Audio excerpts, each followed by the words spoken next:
আসসালামু আলাইকুম ওরহমতুল্লাহি ওবরাকাতুহ। আলহামদুলিল্লাহ ওয়াসসালাতু ওয়াসসালামু আলা রাসূলিল্লাহ ওয়া আলা আলিহি ওয়া আসহাবিহি ওয়া মান তাবিআ বিহুদাহ আম্মা বাদ।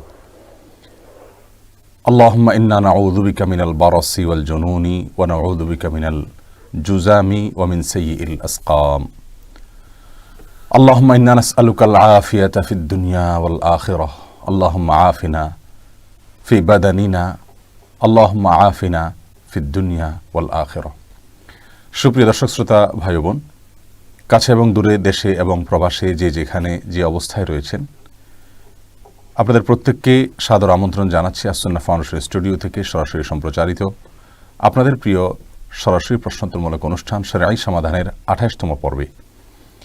প্রিয় দর্শক, করোনা ভাইরাসের ভয়াবহতা চরম পর্যায়ে পৌঁছেছে পৃথিবীর অনেকগুলো দেশে। আমাদের প্রবাসে বহু ভাই বোনেরা বাসাবাড়িতে বন্দী আছেন মাসখানেক ধরে, কেউ কেউ আরও বেশি সময় ধরে। পৃথিবীর বিভিন্ন প্রান্ত থেকে প্রতিনিয়ত আমাদের সঙ্গে যোগাযোগ করছেন অগণিত ভাই বোনেরা। আর বাংলাদেশেও পরিস্থিতি যত সময় গড়াচ্ছে ততই ভয়াবহতার দিকে যাচ্ছে। প্রতিনিয়তই আমরা শুনতে পাচ্ছি বেশি থেকে বেশি মানুষের আক্রান্ত হওয়ার খবর, এমনকি মৃত্যুর সংবাদও আমরা ইতিমধ্যে জেনেছি বাংলাদেশে। এমন একটি সময়ে আল্লাহ সুবহানাহু ওয়া তাআলার দিকে রুজু হওয়ার কোনো বিকল্প হতে পারে না। প্রিয় দর্শক, আজ জুমারাত, ইবাদতের জন্য সবচেয়ে গুরুত্বপূর্ণ রাতগুলোর মধ্যে থেকে একটি, সপ্তাহের সবচাইতে শ্রেষ্ঠ রাত, আল্লাহর দিকে রুজু হওয়ার সময় আমরা আল্লাহর কাছে তওবা করি, ইস্তেগফার করি, নিজেদের গুনাহসমূহের জন্য ক্ষমা প্রার্থনা করি এবং আল্লাহর দিকে রুজু হই।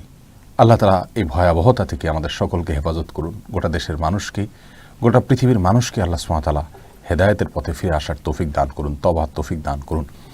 সুপ্রিয় দর্শক শ্রোতা ভাই বোন, আমরা ইনশাআল্লাহ বিইذনিল্লাহ লাইভের মধ্যেই আপনাদের বিভিন্ন প্রশ্নকে সামনে রেখে করোনা ভাইরাস সংক্রান্ত বিভিন্ন জিজ্ঞাসা আপনাদের নিশ্চয়ই রয়েছে, সেগুলোর উত্তর দেওয়ার চেষ্টা করব। আমার তৌফিক ইল্লা বিল্লাহ। আজ আমরা শুক্রবারের পরিবর্তে, জুমাবারের পরিবর্তে বৃহস্পতিবারে আসলাম এবং এই সময় আসলাম কারণ আলোকিত গানের যে প্রোগ্রাম রয়েছে সেখানে অংশগ্রহণ করার কথা, সেজন্য আমাদের প্রোগ্রামটাকে কিছুটা পরিবর্তন করতে হলো। ইনশাআল্লাহ বিইذনিল্লাহ আগামী সপ্তাহ থেকে আল্লাহ সুবহানাহু ওয়া তাআলা আমাদেরকে যদি হায়াতে বাঁচিয়ে রাখেন, তাহলে আবারও আমরা যথাসময়, অর্থাৎ বাংলাদেশ সময় জুমাবার রাত ৯টায় আপনাদের সঙ্গে লাইভে যোগ দেব ইনশাআল্লাহ বিইذনিল্লাহ। প্রিয় দর্শক, ইতিমধ্যে বেশ কিছু প্রশ্ন এসে পড়েছে, আমরা শুরু করছি আপনাদের প্রশ্ন উত্তর দেওয়ার পর্বে। শেখ তানজিম হাসান, আপনি জানতে চেয়েছেন কোরআন তেলাওয়াত শেষে সাদাকাল্লাহুল আযীম বলা বিদআত হলে আমাদের দেশের কোরআন তেলাওয়াত প্রতিযোগিতাগুলোতে এটি দেখা যায়, এর সমাধান হতে পারে কিনা? ভাই তানজিম হাসান, কোরআন তেলাওয়াতের শেষে সাদাকাল্লাহুল আযীম বলাটা গণহারে এটাকে আমরা বিদআত বলি না। কারণ কোরআনে কারীম তেলাওয়াতের শেষে কেউ যদি আল্লাহ সুবহানাহু ওয়া তাআলার প্রতি বিশ্বাসের জায়গা থেকে, ঈমানের জায়গা থেকে আল্লাহ যা বলেছেন সেটাকে বিশ্বাস করে তিনি যদি নিজের ভেতর থেকে প্রকাশ করেন যে আমার রব যা বলেছেন তা সত্য বলেছেন, অর্থাৎ আল্লাহ তাআলা সত্যায়ন করে এরকম কোনো কিছু বলেন মাঝে মধ্যে, তাহলে সেক্ষেত্রে এটি বিদআত হবে না। আর তাছাড়া কেউ যদি এটাকে সুন্নাহ মনে না করেন অথবা এটাকে কোরআন তেলাওয়াতের জন্য অপরিহার্য মনে না করেন, তাহলে সেক্ষেত্রে এটি বিদআত হবে না। তবে কেউ যদি কোরআন তেলাওয়াতের সুন্নাহ মনে করেন, এটাকে কোরআন তেলাওয়াতের অংশ মনে করেন অথবা কোরআন তেলাওয়াতের জন্য অপরিহার্য কাজ মনে করেন, তাহলে তো অবশ্যই এটি বিদআত হবে। কারণ কোরআন ও হাদিসের কোথাও তেলাওয়াত শেষে এরকম সাদাকাল্লাহুল আযীম অথবা এই জাতীয় কোনো কিছু বলার কথা বলা হয়, তেলাওয়াত শেষ আমরা রেখে দিব, এটাই হলো স্বাভাবিক। আর এর বাইরে মাঝে মধ্যে আমরা আমাদের মনের থেকে আল্লাহ সুবহানাহু ওয়া তাআলার প্রতি আমাদের আস্থার কথা যদি জানান দিয়ে আমরা সাদাকাল্লাহুল আযীম পড়ি, তাহলে সেক্ষেত্রে এটা বিদআত হবে না। তবে হ্যাঁ, আমাদের দেশের মানুষ এটাকে সিস্টেম বানিয়ে নিয়েছে, কোরআন তেলাওয়াত শেষে আমরা সাদাকাল্লাহুল আযীম বলতেই হয়, এটা একটা অঘোষিত নিয়মে পরিণত হয়েছে। সেজন্য ধারণাটা ক্লিয়ার করা দরকার এবং খুব বেশি থেকে বেশি এটার প্রচার হওয়া দরকার যে এটি কোনো কোরআন তেলাওয়াতের জন্য অপরিহার্য কোনো কিছু নয়, সুন্নাহ নয়, কোরআন হাদিস নির্দেশিত কোনো কিছু নয়। এরপরে প্রশ্ন করেছেন ফারজানা হুসাইন, সাজদা সাহু এর নিয়ম কি? ফারজানা, সিজদা সাহু নিয়ে বিস্তারিত আলোচনা রয়েছে। সিজদা সাহুর ক্ষেত্রে আমাদের দেশে ওলামায়ে কেরাম যেভাবে সিজদা সাহুর কথা বলে থাকেন, অর্থাৎ হানাফি মাযহাবের ওলামায়ে কেরাম যেই দৃষ্টিভঙ্গিতে সিজদা সাহুর ক্ষেত্রে যে দৃষ্টিভঙ্গি রাখেন, সেটা হলো যে আমাদের যদি কোনো ওয়াজিব তরক হয় অথবা সিজদা সাহু দেওয়ার মতো কোনো বিষয় হয়, তাহলে সেক্ষেত্রে আমরা একদিকে সালাম ফিরিয়ে তারপরে আমরা দুইটা সিজদা করে উঠে আবার আত্তাহিয়াতু দুরূদ পড়ে তারপর আমরা সালাম ফেরাবো। আর এর বাইরে এরাবেন স্কলাররা আরও একটি পদ্ধতির কথা বলেন, আর সেটি হলো যে সরাসরি সিজদায় গিয়ে উঠে তারপর আমরা 2 দিক সালাম ফেরাবো, দ্বিতীয়বার আত্মাহিত পড়বো না। এবং বিশেষ কিছু ভুলের ক্ষেত্রে প্রথম প্রকার, আর দ্বিতীয় প্রকার অন্য ভুলের ক্ষেত্রে বলার কথা অনেক ওলামা ইকরাম বলে থাকেন। বিস্তারিত আলোচনা করার সুযোগ নাই, আমরা ইনশাআল্লাহ ভিন্ন কোনো ক্লিপে নিয়ে কথা বলবো। এমনি শরীফুদ্দিন জানতে চেয়েছেন, যতবার কালিমা পড়া হয় ততবার কি ঈমান নবায়ন হয়? ভাই শরীফুদ্দিন, আসলে কালিমা পড়ার সাথে ঈমান নবায়নের সম্পর্ক নাই। ঈমান নবায়ন হলো আপনি আপনার ভেতর থেকে আল্লাহ সুবহানাহু ওয়া তাআলার প্রতি আস্থা, ভালোবাসা, আল্লাহ সুবহানাহু ওয়া তাআলার প্রতি ভরসা, আপনি ভেতর থেকে আল্লাহ সুবহানাহু ওয়া তাআলার তাওহীদ বা একত্ববাদের বিষয়ে আপনি স্বীকারোক্তি দিচ্ছেন কিনা, সেই মানসিকতা নিয়ে যদি আপনি কালিমা পড়েন তাহলে অবশ্যই সেটা ঈমানের নবায়ন হবে ইনশাআল্লাহ বিইذনিল্লাহ। এরপরে নিউ কাটার এই আইডি থেকে প্রশ্ন করা হচ্ছে, স্বামী মারা গেলে মেয়েদের সাদা শাড়ি পরা কি জায়েজ? মেয়েদের স্বামী মারা গেলে সাদা শাড়ি আর কালো শাড়ি এরকম কোনো কিছু পরার ক্ষেত্রে ইসলামী শরিয়াত কোনো নির্দেশনা দেয় না। ইসলামী শরিয়া বলে কোনো স্ত্রী লোক তার স্বামী যদি মারা যান তাহলে 4 মাস 10 দিন পর্যন্ত তিনি শোক পালন করবেন, আর শোক পালনের অংশ হিসাবে তিনি খুব বেশি সাজসজ্জা করবেন না, গহনাগাতি ইত্যাদি ব্যবহার করবেন না, স্বাভাবিকভাবে চলবেন, সাদাই পড়তে হবে এরকম কোনো কথা নেই। সচরাচর তিনি বেড়াতে গেলে বা কোনো অনুষ্ঠানে গেলে, কোনো মেহমান অতিথি আসলে তখন যে পোশাকগুলো পরেন এরকম কোনো পোশাক পরবেন না, বাস এটাই হলো সবচাইতে গুরুত্বপূর্ণ বিষয়। কিন্তু এর বাইরে তাকে বিশেষ কোনো কালারের কাপড় পরতে হবে, সাদা পরতে হবে এমন কোনো বাধ্যবাধকতা ইসলামী শরীয়তে নাই। এরপরে প্রশ্ন করেছেন মঞ্জুরা পারভিন, আপনি প্রশ্ন করেছেন রুকু থেকে সোজা হয়ে দাঁড়িয়ে রব্বানা আলাকাল হামদ বলবো নাকি রব্বানা ওয়ালাকাল হামদ বলবো? দুইটাই বিশুদ্ধ হাদিস দ্বারা প্রমাণিত, বরং কোনো কোনো বর্ণায় আল্লাহুম্মা রব্বানা আলাকাল হামদ, আল্লাহুম্মা রব্বানা ওয়ালাকাল হামদ এরকমও আছে, যার কারণে আপনি যে কোনোটা পড়েন তাতে আপনার সালাত আদায় হয়ে যাবে, সুন্নাহ আদায় হয়ে যাবে, যেহেতু সবগুলোই হাদিস দ্বারা প্রমাণিত। আর কাসরাতুল মাবানি তাদুল্লু আলা কাসরাতুল মাআনি, এই মূলনীতির আলোকে আপনি রব্বানা ওয়ালাকাল হামদ যদি পড়েন অথবা আল্লাহুম্মা রব্বানা ওয়ালাকাল হামদ যদি পড়েন তাহলে সেটা বেশি ভালো। এমপি জাফর ইকবাল আরিফ, আপনি জানতে চেয়েছেন স্বপ্নে নিজের সন্তানকে কোরবানি করতে দেখলে তার ব্যাখ্যা কি, জানালে উপকৃত হব। ভাই জাফর ইকবাল, নিজের সন্তানকে কোরবানি করতে দেখলে তার নির্দিষ্ট ব্যাখ্যা কি আমি বলতে পারবো না, কারণ আমি স্বপ্ন ব্যাখ্যা বিশেষজ্ঞ নই। স্বপ্নের ব্যাখ্যা বোঝেন এমন ওলামায়ে কেরামের সংখ্যা খুবই নগণ্য, হাতে গোনায়। আপনি এরকম কোনো আলেমের শরণাপন্ন হলে আপনার এটা সবচেয়ে ভালো হবে। তবে কোরবানির স্বপ্ন ইব্রাহিম আলাইহিসসালাম দেখেছিলেন সন্তানকে, আল্লাহ সুবহানাহু ওয়া তাআলা এটা তার পরীক্ষা নিয়েছিলেন। নবীদের সে স্বপ্ন আর আমাদের স্বপ্ন কখনো এক নয়। এটাও হতে পারে যে আল্লাহ সুবহানাহু ওয়া তাআলা আপনাকে আপনার সন্তানকে আল্লাহর রাহে দেওয়ার জন্য, আল্লাহর পথে তাকে পরিচালিত করবার জন্য আল্লাহ সুবহানাহু ওয়া তাআলা আপনাকে উদ্বুদ্ধ করছেন, নির্দেশনা দিচ্ছেন। আল্লাহু আ'লাম বিসওয়াব। সবুজ ভূঁইয়া, আপনি জানতে চেয়েছেন আমি যদি নামাজ পড়ার সময় শুধু ফাতিহা পড়ে রুকুতে চলে গিয়ে মনে পড়ে তাহলে কি করব? ভাই সবুজ ভূঁইয়া, সূরা ফাতিহা পড়েছেন, অন্য সূরা মিলাননি, রুকুতে গেছেন, তারপরে মনে হয়েছে আপনি সিজদা সাহু করবেন, কারণ সূরা ফাতিহার পরে অন্য সূরা মিলানো ওয়াজিব ওলামায়ে আহনাফের মতে, আমাদের ওলামায়ে কেরামের মতে। আর এই মতটা দলিলের দিক থেকে বেশি শক্তিশালী এবং সমৃদ্ধ। যদিও আরাবিয়ান স্কলারদের মধ্যে সৌদি আরবের ওলামায়ে কেরাম এবং হাম্বলি ফিকহ ফলো করেন ওলামায়ে কেরামের অনেকেই বলেন যে সূরা মিলানো অথবা সূরা ফাতিহা পরবর্তী যে কেরাতের অংশ সেটা ওয়াজিব নয়, সেটা আবশ্যক নয়। আমরা দলিলের আলোচনায় বিস্তারিত গেলাম না, শুধু এটুকু বললাম যে আপনার ওয়াজিব হওয়ার মতটাকে অগ্রাধিকার দিয়ে আপনি সিজদা সাহু করবেন, এটাই আপনার জন্য অধিক নিরাপদ। এরপরে প্রশ্ন করেছেন এমডি মেহেদি হাসান সজল, আপনি জানতে চেয়েছেন অনেক মানুষ জামাতে নামাজ পড়ার সময় ইমামের সালাম শেষ হওয়ার আগে নামাজ ছেড়ে দেয়, অর্থাৎ পেছনে তাকায় বা নামাজ থেকে উঠে যায়, এক্ষেত্রে নামাজ কি ভেঙে যাবে? ভাই মেহেদি হাসান, জামাতে নামাজ পড়ার পর ইমাম সালাম শেষ হওয়ার আগে ছেড়ে দেওয়া অথবা আপনার ইমাম সালাম ফিরান শেষ করার আগে কারোর 1-2 রাকাত ছুটে গেলে তারপর দাঁড়িয়ে যাওয়া অথবা তাকিয়ে ফেলা, এটা ভয়াবহ রকমের একটি অপরাধ। এটাতে একে তো ইমামের অনুসরণ করা হয় না, ইমামের অনুসরণ করা এটা জরুরি এবং আবশ্যক একটা বিষয়। তবে এ ব্যক্তির সালাত হবে না বিষয়টি এরকম বলা কঠিন। শেখ অন্তর, আপনি জানতে চেয়েছেন নামাজের মধ্যে ইমামের পিছনে মুক্তাদির রুকু সিজদায় তাকবীর পাঠ করা কতটুকু গুরুত্বপূর্ণ? ইমামের পিছনে মুক্তাদির রুকু এবং সিজদায় তাকবীর পাঠ করা জরুরি, তবে তাকবীর পাঠ করা এটাকে ওলামায়ে কেরাম, সৌদি আরব ওলামায়ে কেরাম সহ মধ্যপ্রাচ্যের অনেক ওলামায়ে কেরাম ওয়াজিব বলল, আমাদের ওলামায়ে কেরাম এটাকে সুন্নাহ বলেন, যার কারণে কেউ যদি না করে সালাত হয়ে যাবে, কিন্তু ইমাম থাকা না থাকায় কোনো পার্থক্য পড়বে না, ফরক পড়বে না, বরং সর্বাবস্থা আমাদেরকে পড়তে হবে তাসবিহ, রুকুত তাসবিহ এবং সিজদার তাসবিহ। তানজিনা তাহমিন নিপু, আপনি জানতে চেয়েছেন একজন ইমানদার নারীর স্বামী যদি নামাজ না পড়েন এবং সঠিকভাবে ইসলামের বিধান না মানতে চায়, তবে স্ত্রীর করণীয় কি এবং এ স্বামীর সংসার করা যাবে কি না। বোন তানজিনা তাহমিন, আপনাকে বলবো, ইমানদার নারীর স্বামী যদি নামাজ না পড়েন তাহলে তিনি তাকে বোঝাবেন, ভালোবাসা দিয়ে অন্য যে কোনোভাবে তাকে বুঝিয়ে সালাতের পথে আনার চেষ্টা করবেন। যদি কোনোভাবে সেটা করতে না পারেন, অন্যকে দিয়ে বোঝাবেন। তিনি যদি এটা করে না সফল না হন, অন্যকে দিয়ে বোঝাবেন। একজন স্ত্রী চাইলে স্বামীর কাছ থেকে অনেক কিছু আদায় করতে পারেন, এটাই হলো স্বাভাবিকতা। যদি কখনো এর ব্যতিক্রম হয়, ভিন্ন কিছু হয়, অর্থাৎ স্ত্রী তার স্বামীকে কোনোভাবে ম্যানেজ করতে না পারেন, তার স্বামীকে যদি বোঝাতে না পারেন, তাহলে সেক্ষেত্রে আপনার বিকল্প হবে তার জন্য আল্লাহ সুবহানাহু ওয়া তাআলার কাছে সবর করা, ধৈর্য ধারণ করা। কারণ হলো তার সংশোধনের করে তাকে সংশোধন করে ফেলা, এটা স্ত্রীর ক্ষমতার বাইরে। আল্লাহ সুবহানাহু ওয়া তাআলার কাছে হেদায়েত, তিনি হেদায়েতের মালিক। এই স্বামী সংসার করতে পারবেন কিনা, আমি আপনাকে বলবো অবশ্যই সংসার করবেন, যদি তিনি ইমানদার হয়ে থাকেন, যদি সালাতের আবশ্যকতাকে তিনি স্বীকার করেন, তিনি যদি সালাতকে নিয়ে তাচ্ছিল্য না করেন, সালাতকে অস্বীকার না করেন, তাহলে সেক্ষেত্রে তার সংসার আপনি করতে পারবেন, কারণ তাকে আমরা কাফের মনে করি না।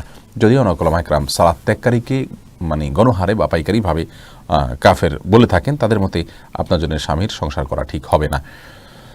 যাই হোক, বুলবুল আপনার প্রশ্ন করেছেন, আপনি শাহাদাতের আশায় মহামারীর দোয়া পড়ার প্রতি তেমন আগ্রহ না থাকলে কি গুনাহ হবে? ভাই বুলবুল, শাহাদাতের আশায় আপনি মহামারীর দোয়া পড়বেন না, এটা মূর্খতা। কারণ রাসূল করিম সাল্লাল্লাহু আলাইহি ওয়াসাল্লাম এবং তার সাহাবায়ে কেরাম কেউ এরকম শাহাদাত চাননি। আর যেই শাহাদাত মহামারীর কারণে হয়ে থাকে, এটাকে শাহাদাতুল আখিরা বলা হয়। পরকালের বিধান অনুযায়ী শাহাদাত, দুনিয়ার বিধান অনুযায়ী শাহাদাত নয়, এরকম বলা হয়। অর্থাৎ দুনিয়ার বিধান অনুযায়ী তিনি স্বাভাবিক মৃত্যুই বরণ করবেন, এটা শুধু সওয়াবের ক্ষেত্রে আল্লাহ তাআলা তাকে আখিরাতে শাহাদাতের সওয়াব দিবেন। অতএব এজন্য আপনার জীবনকে আপনি মৃত্যুর মুখে ঠেলে দিবেন, এটা উচিত নয়। বরং আপনি দোয়া পড়তে থাকবেন, আপনার নসিবে শাহাদাত থাকে, এমনিতে আল্লাহ সুবহানাহু ওয়া তাআলা আপনার মওত দিবেন। আর তাছাড়া দুনিয়াতে বেঁচে থাকলে আপনাকে আরও বিভিন্নভাবে সওয়াব আহরণ করার সুযোগ আছে। এরপরে মাহমুদুল হক ভূঁইয়া, আপনি জানতে চেয়েছেন কবরবাসীকে সালাম দিলে তারা কি শুনেন এবং উত্তর দেন? মাহমুদুল হক ভূঁইয়া, আপনার প্রশ্ন উত্তরে বলবো, কবরবাসীকে সালাম দিবেন আপনি, তবে কবরবাসীরা আমাদের কথা শুনতে পান কি না, এ বিষয় নিয়ে ওলামাদের মতপার্থক্য রয়েছে। অনেক ওলামা বলেন যে শুনতে পান না, তাদের দলিল হলো আল্লাহ সুবহানাহু ওয়া তাআলা কোরআনে কারীমের মধ্যে বলেছেন, ওমা আনতা বিমুসমিআইন মান ফিল কুবুর, যারা কবরবাসী তাদেরকে আপনি শোনাতে পারবেন না, অর্থাৎ তাদেরকে শোনানোর ক্ষমতা আপনার নাই। আর যারা বলেন যে না ওনারা শুনতে পান, তাদেরও অনেকগুলো দলিল, অনেকগুলো কোরআন এবং হাদিসের সূত্র রয়েছে। এরপরে হাসিব আল মাসুদ, আপনি প্রশ্ন করেছেন বর্তমানে ব্যবহৃত হ্যান্ড স্যানিটাইজারে যে অ্যালকোহল ব্যবহার করা হয়, এ সম্পর্কে বলুন, এটি কি হালাল নাকি হারাম? ভাই হাসিব, অ্যালকোহল এটা যদি খাবারের অ্যালকোহল হয়, পান করার মতো অ্যালকোহল হয়, তাহলে এর বিধান একরকম। আর যদি অ্যালকোহলটা এক প্রকারের কেমিক্যাল টাইপ অ্যালকোহল হয়, তাহলে তার বিধান সম্পূর্ণ ভিন্ন হবে। অতএব হ্যান্ড স্যানিটাইজারের অ্যালকোহলটা কী ক্যাটাগরির আমি জানি না। যদি এটা জাস্ট কেমিক্যাল টাইপের হয়, এটা খাওয়ার আসলে কিছু না খেলে মানুষ বরং মারাই যাবে, তাহলে সেক্ষেত্রে এটাতে কোনো সমস্যা নেই। আর যদি এটা পান করার মতো অ্যালকোহল হয়, তাহলে সেক্ষেত্রে এই অ্যালকোহল নিয়ে প্রশ্ন আছে, আলোচনা আছে। প্রথম কথা হলো যে এই অ্যালকোহল এটা নাপাক কিনা, খাওয়া হারাম বা পান করা হারাম সেটা তো ঠিক আছে, নাপাক কিনা এটা নিয়ে অনেক ওলামা ইকরাম বলে থাকেন নাপাক নয়। তার কারণ হলো তাদের অনেকগুলো যুক্তি রয়েছে। তারা বলেন যে কোরআন এবং হাদিসের কোথাও এটা নাপাক হওয়ার পরে কোনো বর্ণনা পাওয়া যায় না। কোনো কিছু হারাম হলে যে নাপাক হবে তেমনটি মোটেও জরুরি নয়।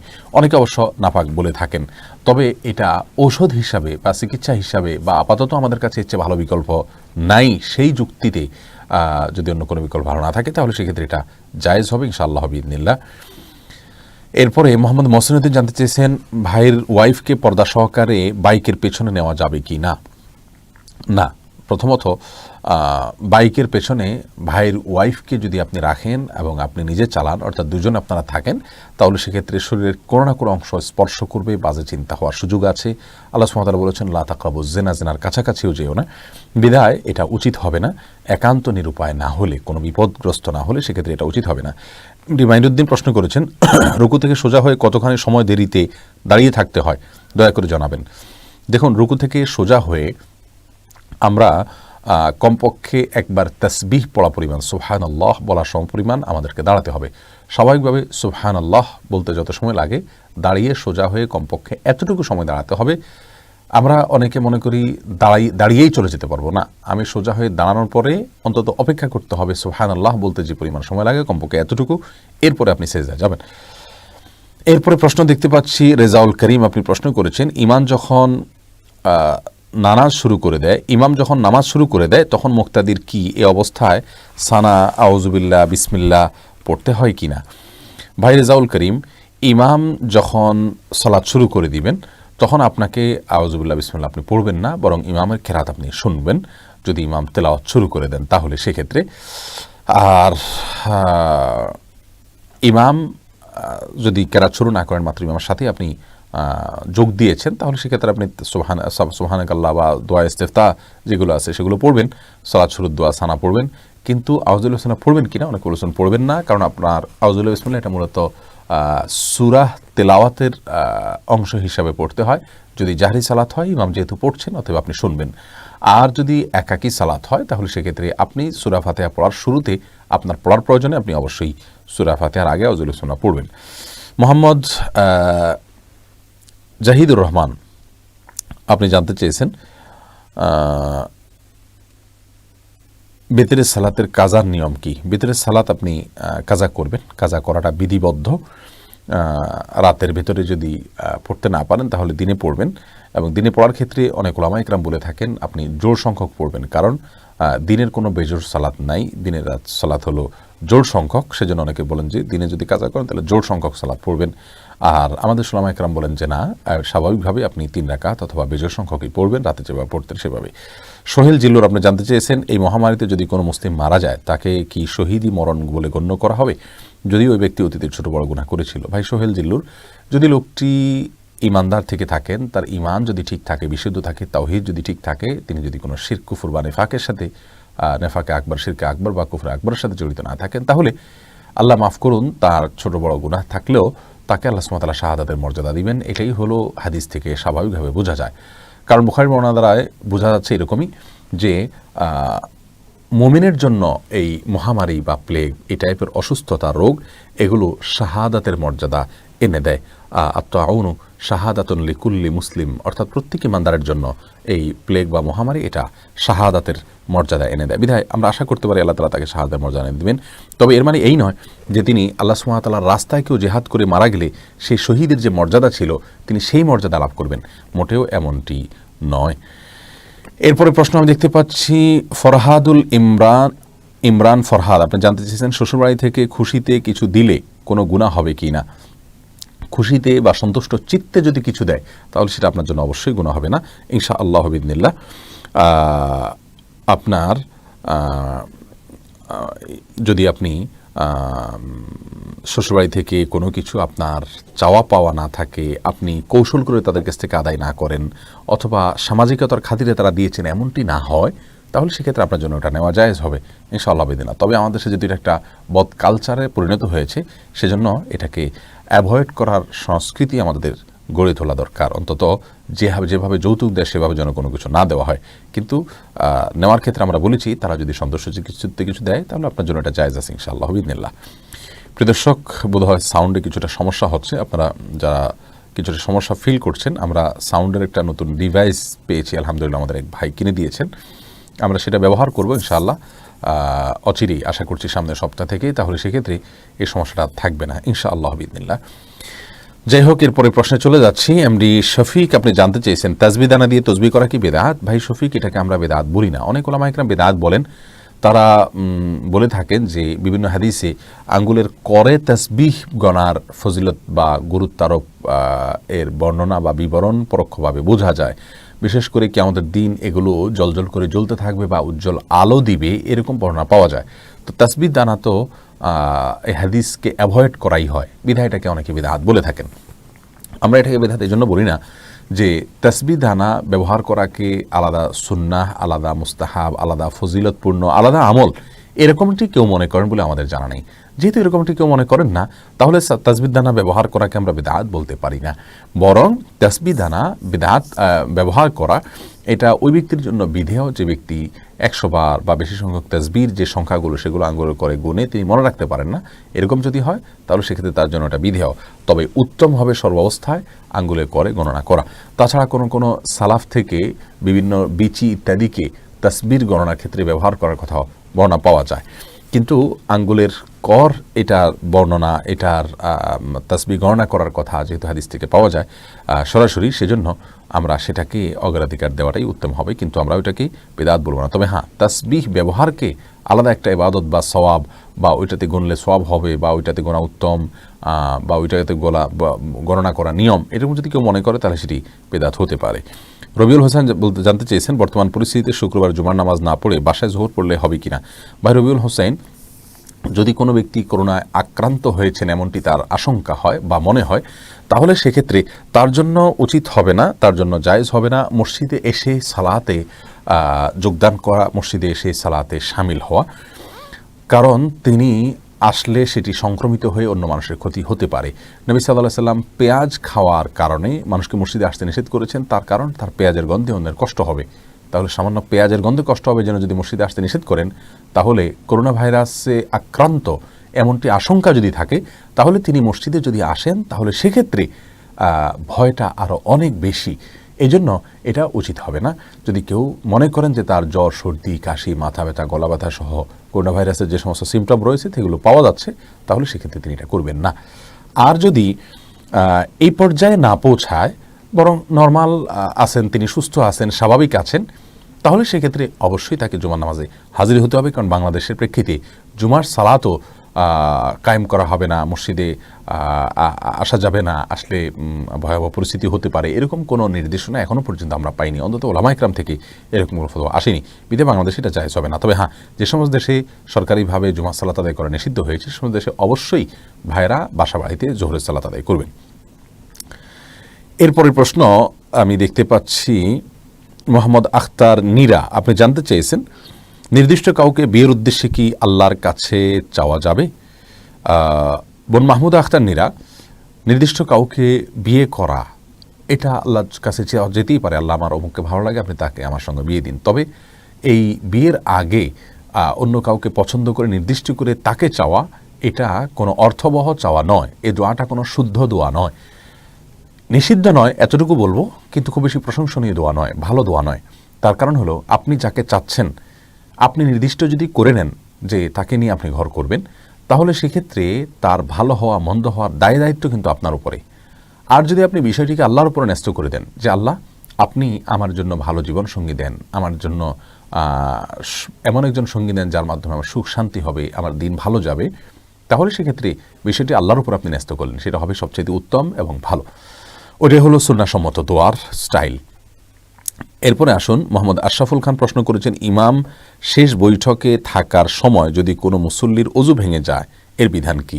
ভাই মোহাম্মদ আশরাফুল খান, ইমাম শেষ বৈঠকে থাকার সময় যদি আপনার অজু ভেঙে যায়, এখন যদি ইমাম সালাম ফেরাননি, তাহলে সেক্ষেত্রে আপনি ওই অবস্থায় সালাত ছেড়ে চলে যাবেন, যে আপনি অজু করবেন, অজু করে ফিরে এসে বসে দুরুদ বা আত্তাহিয়াতু পড়ার যদি কোনো অংশ বাকি থেকে থাকে আপনার, তাহলে সেটা পরিপূর্ণ করে এরপর সালাম ফিরাবেন একাকি। ততক্ষণ ইমাম তো সালাম ফিরিয়ে ফেলবেন, আপনি বসে একাকি সালাম ফিরিয়ে ফেলবেন, তাতে আপনার সালাত হয়ে যাবে ইনশাআল্লাহ বিইذনিল্লাহ।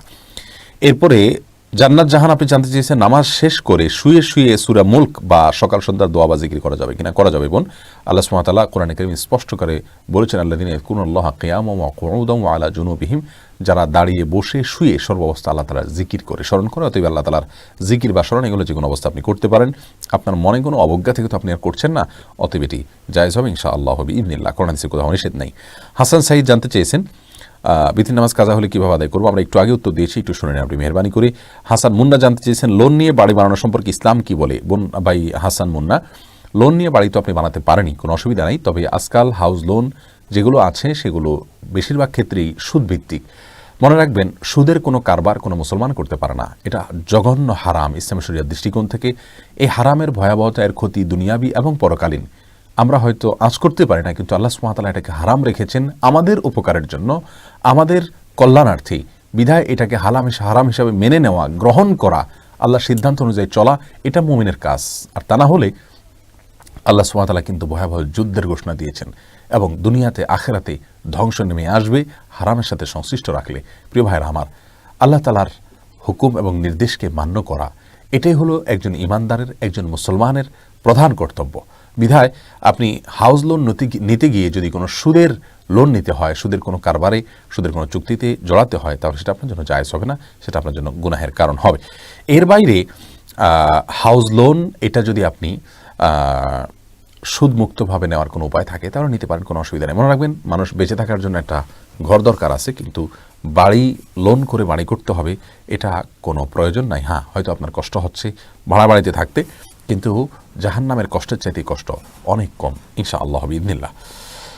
এরপরে প্রশ্ন দেখতে পাচ্ছি শামীমারা নিপা, আপনি জানতে চেয়েছেন ইমানদার মহিলা কি ফার্মেসির মাধ্যমে ডাক্তারি সেবা প্রদান করতে পারবে?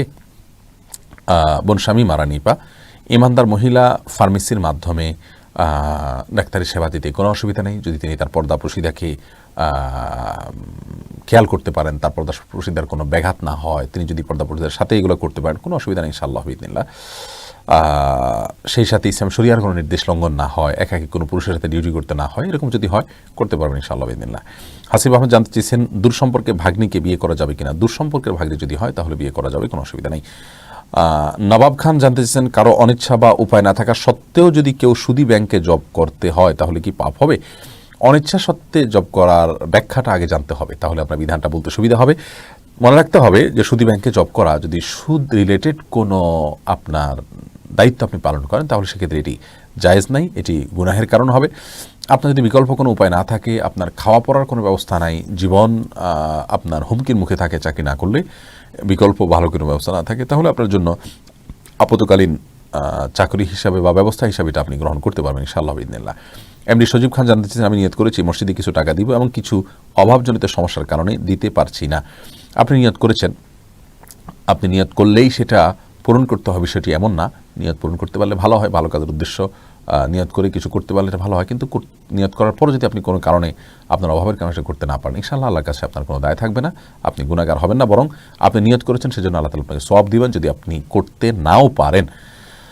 আর যদি আপনি নিয়ত নয় বরং আল্লাহর কাছে আপনি মানত করেছেন, বিষয়টি এরকম হয়, তাহলে মানত আপনাকে পুরা করতে হবে, সেটা আপনি যখন সুবিধা হয় তখন করলেই হবে ইনশাআল্লাহ বিইذনিল্লাহ। মোহাম্মদ ইব্রাহিম খলিল জানতে চেয়েছেন ইন্টারনেটের মাধ্যমে দ্বীনের দাওয়াতের কাজ শরীয়ত সম্মত কিনা? ভাই ইব্রাহিম খলিল, আপনি যেই মাধ্যমে ব্যবহার করেন, ইসলামী শরিয়াকে বা দ্বীনকে প্রচার করবার জন্য যে কোনো মাধ্যম আপনি ব্যবহার করতে পারেন, সেই মাধ্যমটাতে বা ওই মাধ্যমটার বেসিক মাধ্যমটার মধ্যে কোনো ক্ষতিকর কিছু না থাকলেই চলবে। মনে রাখবেন, রাসূল করিম সাল্লাল্লাহু আলাইহি ওয়াসাল্লামকে আল্লাহ সুবহানাহু ওয়া তাআলা যখন ওয়ানযির আশিরাতাকাল আকরাবিন আয়াত নাজিল করে সবাইকে সতর্ক করার জন্য, প্রকাশ্যে দাওয়াত দেওয়ার জন্য নির্দেশ জারি করলেন, তখন তিনি সাফা পাহাড়ে উঠে গেছেন এবং সেখানে দাঁড়িয়ে সবাইকে আহ্বান করেছেন বেশিরভাগ লোককে টাচ করবার জন্য, রিচ করবার জন্য। আমরা অনলাইনে ইন্টারনেটের মাধ্যমে বেশিরভাগ মানুষকে দাওয়াত পৌঁছতে পারি, সেই স্বার্থে যদি আমরা অনলাইন ব্যবহার করি, ইসলামী শরিয়ার দৃষ্টিকোণ থেকে কোনো অসুবিধা নেই ইনশাআল্লাহ বিইذনিল্লাহ। তবে হ্যাঁ, ইন্টারনেটে বা অনলাইনে দাওয়াতি কাজ করতে গিয়ে কেউ যদি নিজে গুনাহে লিপ্ত হন এবং এ দাওয়াতি কাজ না করে তিনি অনলাইনে না ঢুকলে বরং তিনি মুক্ত থাকতে পারেন, তাহলে তার জন্য অবশ্যই জায়েজ হবে না অনলাইনে দাওয়াতি কাজ করা, কারণ দাওয়াতি কাজ করতে গিয়ে তিনি নিজেকে গুনাহের মধ্যে ঠেলে দিচ্ছেন। আল্লাহ বলেছেন কু আনফুসাকুম ওয়া আহলিকুম নারা, আগে নিজেকে গুনাহের থেকে বাঁচাইতে হবে, জাহান্নামের আগুন থেকে বাঁচাইতে হবে, তারপরে পরিবারের লোকদেরকে বা অন্য আশপাশের লোকদেরকে বাঁচানোর প্রশ্ন আসবে। এরপরে প্রশ্ন আমি দেখতে পাচ্ছি ইয়াসিন মিয়া, আপনি জানতে চেয়েছেন অনেক আলেমরা বলছেন পীর ধরা লাগবে, যদি হাদিস কোরআনের মধ্যে জানতে চাই। দেখুন, কোনো একজন নেককার মানুষের সোহবত বা তার সান্নিধ্যে থাকা, তার পরামর্শে চলা, এটা ইসলাম শরিয়ার দৃষ্টিকোণ থেকে মন্দ কোনো কিছু নয়। তবে কোনো ব্যক্তির হাতে বায়াত নেওয়াকে আবশ্যক মনে করা, ফরজ মনে করা, অনেকে জরুরি মনে করেন, এটা ইসলাম শরিয়ার দৃষ্টিকোণ থেকে সঠিক নয় মোটেও। বরং যদি কোনো এক ব্যক্তির হাতে অঙ্গীকারাবদ্ধ হয়ে তার সকল আদেশ নিষেধকে মানাটাকে অপরিহার্য করে নেন, এমনকি তিনি মন গড়া কোনো নির্দেশও যদি দেন, কোরআন হাদিস বিরোধী কোনো নির্দেশও যদি দেন, সেটাকেও যদি মান্য করাটাকে জরুরি মনে করেন, তাহলে সেটা পীর ধরার নামে হোক আর যে নামে হোক এটা জায়েজ হবে না, গুনাহ হবে। আর যদি কোরআন এবং সুন্নাহর আলোকে বা কোন সুন্নাহর মধ্যে থেকে কেউ আমাকে পরামর্শ দেন, কোনো একজন আলেমের সাথে আমি আমার উপদেষ্টা হিসাবে তার উপদেশ আমি নিয়ে চলছি, তাহলে এটাকে আমরা পীর ধরা নাম দিই আর যাই নাম দিই, ইসলামের শরীয়তের দৃষ্টিকোণ থেকে এটি নাজায়েজ বা হারাম এমন কোনো কিছু হবে না ইনশাআল্লাহ বিইذনিল্লাহ। তবে হ্যাঁ, সাহাবা ইকরাম রাদিয়াল্লাহু আজমাইন তারা রাসূল করিম সাল্লাল্লাহু আলাইহি ওয়াসাল্লামের বায়াত নিয়েছিলেন এবং এই বায়াতটি আপনার ছিল শিরক থেকে বায়াত, গুনাহ থেকে মুক্তির বায়াত ইত্যাদি ইত্যাদি। এর বাইরে তাদের পরবর্তীতে আপনার সাহাবীরা কোনো তাবেঈদেরকে খোলাফায়ে রাশেদা ছাড়া অন্য কেউ আর বায়াত করেছেন কিনা এ বিষয়ে কোনো হাদিস আমার জানা নাই। বিস্তারিত ইনশাআল্লাহ বিদিনিল্লাহ বিষয়ে আমরা কথা বলবো অন্য কোনো আলোচনায়। এরপরের প্রশ্ন শাহিন আহমেদ জানতে চেয়েছেন, জিহাদ ফি সাবিলিল্লাহ অংশগ্রহণ করে শহীদ আর মহামারী, আগুন, দুর্ঘটনা ইত্যাদিতে মৃত ব্যক্তির মর্যাদা কি একই? ভাই শাহিন আহমদ, জিহাদ ফি সাবিলিল্লাহ অংশগ্রহণ করে যারা শাহাদাতের মর্যাদা লাভ করে থাকেন তারা, আর মহামারীতে, আগুনে, দুর্ঘটনা ইত্যাদিতে মৃত্যুবরণকারী এই ব্যক্তিও শাহাদাতের মর্যাদা লাভ করে, কিন্তু তাদের উভয়ের মধ্যে আসমান এবং জমিনের মতো তফাত। কারণ শহীদ সাধারণত তিন প্রকার। এক প্রকার শহীদ হলেন দুনিয়া এবং আখেরাত উভয় বিচারের শহীদ। তারা হলেন যারা আল্লাহর রাহে জিহাদ করে শত্রুর মোকাবেলা করতে গিয়ে তাদের জীবন বিলিয়ে দেন। এই লোকগুলো শহীদ। আল্লাহকে সন্তুষ্ট করার জন্য যদি এমনটি করেন তাহলে তিনি দুনিয়ার বিচারেও তিনি শহীদ। দুনিয়াতে একজন শহীদকে যেভাবে বিদায় দেওয়া হয় তাকে সেবা বিদায় দেওয়া হবে, ওই কাপড়ে তাকে বিদায় দেওয়া হবে, গোসল করানো হবে না, এবং কিয়ামতের ময়দানে তিনি এগুলো নিয়ে উঠবেন। দুনিয়াতে শহীদের মর্যাদা পাবেন আর আখিরাতেও তিনি শহীদের মর্যাদা এবং সওয়াব পাবেন। এটা হলো দুনিয়া এবং আখিরাত উভয় জগতের শহীদ। আরেক প্রকার শহীদ আছেন যারা শুধু দুনিয়াতে শহীদ হবেন, আখিরাতে শাহাদাতের কোনো মর্যাদা পাবেন না। তারা হলেন যারা আল্লাহর রাহে জিহাদ করেছেন কিন্তু সেটা বীরত্ব প্রকাশ করবার জন্য অথবা কোনো আঞ্চলিকতার টানে, কোনো অন্য আল্লাহ ছাড়া অন্য কারোর আল্লাহর সন্তুষ্টি ছাড়া অন্য কোনো উদ্দেশ্যে জিহাদ করেছে বা যুদ্ধ করেছে, এরকম যদি হয়, অথবা যুদ্ধ করতে গিয়ে সেখানে কোনো প্রকার অন্যায় করেছেন, তসরুফ করেছেন এবং আপনার গনিমতের মাল পাওয়ার জন্য যুদ্ধ করেছেন, এই টাইপের কোনো বিষয় হয়, তাহলে সে তার অন্তরের বিষয়টা যদি আমরা জানি না, দুনিয়াতে আমরা শাহাদাতের বিদায় যেভাবে শহীদদের বিদায় হয় সেভাবে তাকে আমরা বিদায় দেব, কিন্তু আখেরাতে ওই ব্যক্তি শাহাদাতের কোনো মর্যাদা পাবে না, যেহেতু তার ইখলাস ছিল না, বরং সে জাহান্নামে যাওয়ার আশঙ্কা আছে, আল্লাহ মাফ করুন। আর তৃতীয় প্রকার শহীদ হলেন যারা দুনিয়ার বিচারে শহীদ নন কিন্তু আখিরাতের বিচারে শহীদ। অর্থাৎ দুনিয়াতে সাধারণ মানুষের মতোই তাদেরকে গোসল দিতে হবে, কাফন দাফন জানাজা সব কিছু করতে হবে। দুনিয়াতে একজন শহীদকে যেভাবে বিদায় দেওয়া হয় তাকে সেভাবে বিদায় দেওয়া হবে না, কিন্তু আখিরাতে আল্লাহ সুবহানাহু ওয়া তাআলা তাকে শাহাদাতের মর্যাদা দান করবেন। যারা আগুনে পুড়ে বা আপনার মহামারীতে বা এই টাইপের কোনো কারণে মৃত্যুবরণ করেন তাদেরকে নবী সাল্লাল্লাহু আলাইহি ওয়াসাল্লাম শহীদ বলেছেন। আর শাহিদু খামসুন আও সাবউন, বিভিন্ন বর্ণনা বিভিন্ন রকম আসছে, সহিহ মুসলিমে বর্ণিত হয়েছে। নবী সাল্লাল্লাহু আলাইহি ওয়াসাল্লাম 5 ব্যক্তিকে শহীদ বলেছেন। তার ভিতরে এই মহামারীতে আক্রান্ত, পেটের পীড়া আক্রান্ত ব্যক্তি অথবা দেয়াল চাপা পড়ে বা কিছু ধসে পড়ে আকস্মিক মৃত্যুবরণকারী ব্যক্তিকে শাহাদাতের মর্যাদার কথা বলা হয়েছে। তারা সবাই আখিরাতের বিচারে শহীদ হবেন, কিন্তু দুনিয়াতে আল্লাহর রাস্তায় জিহাদে মৃত্যুবরণকারী ব্যক্তির মতো শহীদ হবে না, অর্থাৎ তাদেরকে গোসল ইত্যাদি স্বাভাবিকভাবেই দিতে হবে। এরপরে প্রশ্ন করেছেন তাহমিনা আখন্দ, এক মসজিদে টাকা দেওয়ার নিয়ত করে অন্য মসজিদে দেওয়া যাবে কিনা? যাবে। যদি অন্য মসজিদে এর চেয়ে বেশি প্রয়োজন মনে হয় তাহলে নিয়ত পরিবর্তন করা যায়, অসুবিধা নেই। মাহমুদ হাসান জানতে চেয়েছেন নবজাতক বাচ্চার মাথার চুল ফেরানোর ব্যাপারে ফতোয়া কি? হ্যাঁ ভাই মাহমুদ হাসান, বিভিন্ন হাদিস দ্বারা প্রমাণ হয় নবজাতক বাচ্চার মাথার চুল এটা ফেলানো সুন্নাহ। যদি তার স্বাস্থ্যগত কোনো সমস্যা না থাকে তাহলে এটা ফেলবেন, কোনো জরুরি কোনো কিছু না, ফেললে ভালো হয়। এবং ফেলার পরে ওই চুল পরিমাণ স্বর্ণ অথবা রূপা আল্লাহর রাহে দান করবেন। রূপা দান করলে 20, 25, 30 টাকার বেশি হয় না, সাধারণত বাচ্চাদের চুলের ওজন অনেক কম হয়। এটা দান করলে ইনশাআল্লাহ বিদিনিল্লাহ আমরা সওয়াব পাবো। নাহিদ হাসান যা প্রশ্ন করেছেন জুমার খুতবা কোন ভাষায় হতে হবে? ভাই নাহিদ হাসান, বিষয়টি বিতর্কিত এবং মত পার্থক্যপূর্ণ। জুমার খুতবা আমরা মাতৃভাষায় দিতে হবে নাকি আরবি ভাষায় দিতে হবে, এটা নিয়ে মত পার্থক্য আছে। আমি ব্যক্তিগতভাবে মনে করি আমাদের দেশে যারা আরবিতে আমরা খুতবা দিয়ে থাকি তারাও কিন্তু আরবিতে কালামুন নাস অর্থাৎ মানুষের ভাষায় কিন্তু খুতবায় কথা বলি, অর্থাৎ কোরআন হাদিসের বাইরেও আমরা অনেক কথা নিজেরা আরবিতে বানায়া বলি। তো আরবিতে কালামুন নাস আর অন্য ভাষার কালামুন নাসের ভিতরে ইসলামী শরীয়ত দৃষ্টিকোণ থেকে কোনো পার্থক্য থাকার কথা নয়।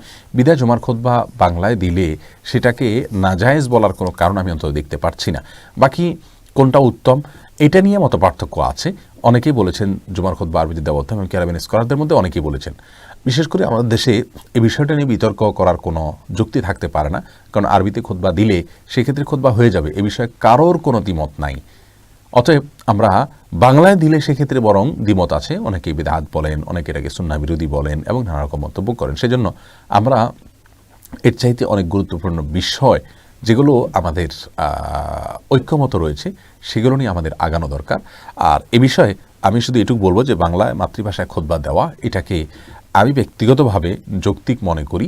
তবে আমাদের দেশে যেহেতু আরবি ভাষায় খুতবা দেওয়ার বিষয়টি প্রতিষ্ঠিত এবং আরবি ভাষায় খুতবা দেওয়ার বিষয়টিকে অনেক উত্তম বলেছেন নানা কারণে, অতএব সেটাকে আমরা কোনোভাবেই সুন্নাহ বিরোধী বা বিদআত বলতে পারি না। এরপরে মোহাম্মদ মিনহাজ জানতে চেয়েছেন জার্সি পরিধান করা যাবে কি না। ভাই মিনহাজ, জার্সি পরিধান করাতে তো দোষ নাই, কিন্তু জার্সিতে কোনো খেলোয়াড়ের ছবি অথবা কোনো অ্যাক্টরের ছবি অথবা কোনো আপনার তথাকথিত তারকার ছবি ইত্যাদি নাম ধাম এগুলোকে যদি রাখা হয় এবং সেগুলোকে যদি প্রদর্শন করা হয় তাহলে সেটা অনুচিত হবে, অন্যায় হবে। এবং এগুলো যদি রাখা হয় তাহলে সেক্ষেত্রে এটা একজন ইমানদারের জন্য এটা মানানসই নয়, সালাতে মনোযোগ নষ্ট হতে পারে।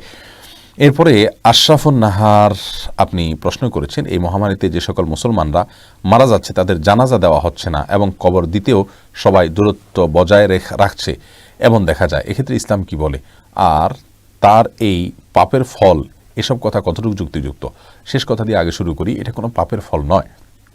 আমর ইবনুল আস, আবু উবাইদা ইবনুল জাররাহ রাদিয়াল্লাহু তাআলা সহ 25,000 সাহাবী 18 হিজরিতে ওমর রাদিয়াল্লাহু তাআলার খেলাফত আমলে আমওয়াস নামক যে মহামারী হয়েছিল সেখানে তারা মৃত্যুবরণ করেছেন। 25,000 সাহাবী, তাদের ভিতরে আবু উবাইদা ইবনুল জাররাহ, রাসূল করিম সাল্লাল্লাহু আলাইহি ওয়াসাল্লামের প্রিয় আস্থাভাজন সাহাবী আমর ইবনুল আস রাদিয়াল্লাহু তাআলা সহ অনেকেই ছিলেন। প্রিয় ভাইরা আমার, অতএব সম্ভবত মুআয ইবনে জাবাল রাদিয়াল্লাহু তাআলা তিনি সহ অনেক সাহাবীরা ছিলেন। তো যাই হোক, এত সাহাবীরা মৃত্যুবরণ করেছেন, নিশ্চয়ই তারা পাপের কারণে মৃত্যুবরণ করেছেন, আমরা এমনটি বলার দুঃসাহস দেখাবো না।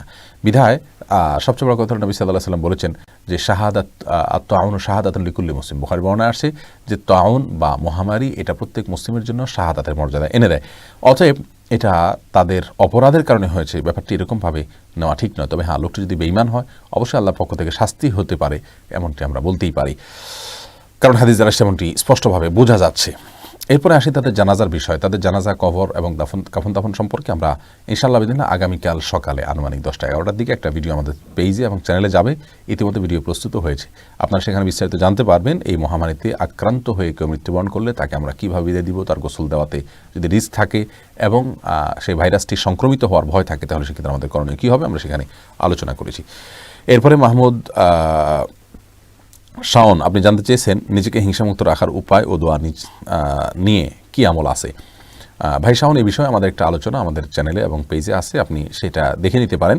হিংসামুক্ত রাখার উপায় কি, এভাবে সার্চ দিলে আশা করি আপনি পেয়ে যাবেন।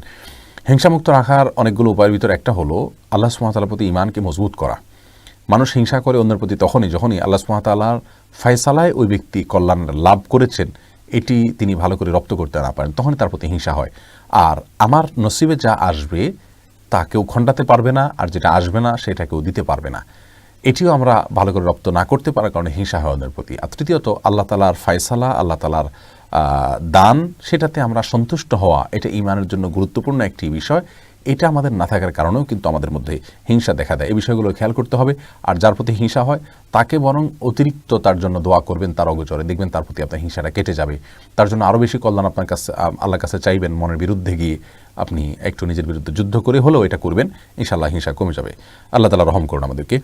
এমডি সজীব খান জানতে চেয়েছেন নামাজে আরবি নিয়ত না করে বাংলা নিয়ত করলে কি কোনো সমস্যা হবে না? তো ভাই সজীব, নিয়ত তো অন্তরের বিষয়, ইচ্ছা করা, সেখানে মুখে কোনো কিছু উচ্চারণ করা এটা সালাতের জন্য কোনো জরুরি কোনো বিষয় নয়, সুন্নাহ বা আবশ্যক কোনো বিষয় নয়।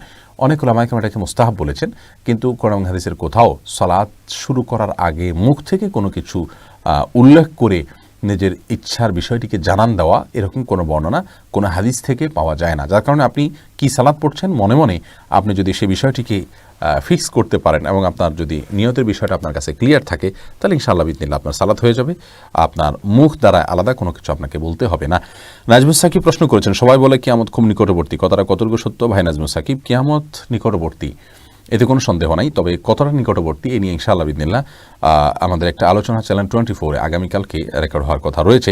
আশা করছি সেখানে আমরা বিস্তারিত কথা বলবো। সংক্ষেপে আপনাকে শুধু এটুকু বলি, আল্লাহ সুবহানাহু ওয়া তাআলা কিন্তু 1400 বছর আগে বলেছেন ইকতারাবাতিস সাআহ, অর্থাৎ কিয়ামত নিকটবর্তী হয়ে গেছে।